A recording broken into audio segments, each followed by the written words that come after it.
ராகி கூட சாமை அரிசியை வச்சு தான் ஒரு கூழ் பண்ணியிருக்கோம். எப்பயுமே நம்ம பச்சரிசியை வச்சு தான் பண்ணுவோம்.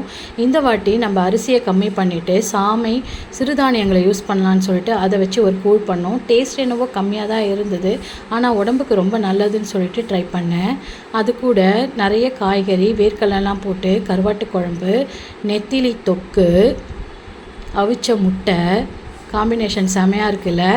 நல்ல அந்த கூழையும் அந்த கருவாட்டு குழம்பையும் வேர்க்கடலையும் போட்டு கொஞ்சம் நெத்திலி தொக்கையும் வச்சு அந்த அவிச்ச முட்டையும் கொஞ்சம் உடச்சி அது மேலே வச்சு சாப்பிட்டு பாருங்களேன்.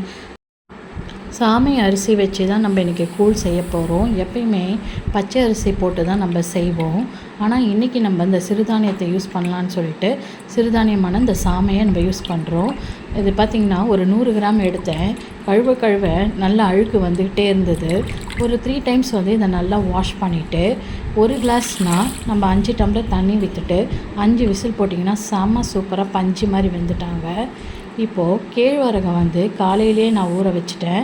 ஊற வச்சுட்டு நல்லா வடிகட்டிட்டு இன்னொரு வாட்டி கழுவிட்டு அவங்களையும் நல்லா அரைச்சிட்டு இந்த வேக வச்ச சாமையோடு சேர்த்துட்டு நல்லா கலக்கிட்டு கையை விட்டு கலக்குங்க.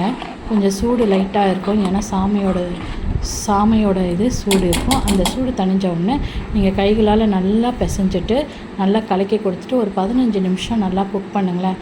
சூப்பரான ஒரு கூழ் ரெடி ஆகிடும். இதை ஓவர் நைட் நம்ம சோக் பண்ணிவிட்டு அடுத்த நாள் தான் நம்ம யூஸ் பண்ணோம். அப்போ தான் கொஞ்சம் புளிப்பாக இருக்கும், லைட்டாக புளிக்கும், அவ்வளோதான். எவ்வளோ சூப்பராக ஒரு வெந்து வருது பாருங்களேன். இப்போ ஒரு நெத்திலி தொக்கை பார்த்துடலாம். நெத்திலி நான் 100 ரூபாய்க்கு சைதாப்பேட்டை மார்க்கெட்டில் தான் வாங்கினேன். இதுலையுமே நம்ம ரோட்டில் காய வைக்கிறதுனால நிறைய மண் தூசு அழுக்கெல்லாம் இருக்கும். இதையுமே நல்லா தேய்ச்சி 3 வாட்டி கழுவி எவ்வளோ அழுக்கு இருக்குது பாருங்கள், கழுவி எடுத்துக்கலாம்.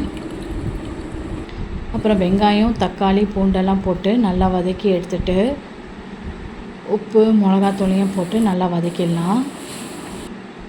அப்புறம் நெத்திலியும் போட்டுட்டு ஒரு 15 நிமிஷம் குக் பண்ணி எடுத்தால் சூப்பரான நெத்திலி தொக்கு ரெடி ஆகும். இதுக்கு அவ்வளோ தண்ணிலாம் ஊற்ற தேவையில்லை.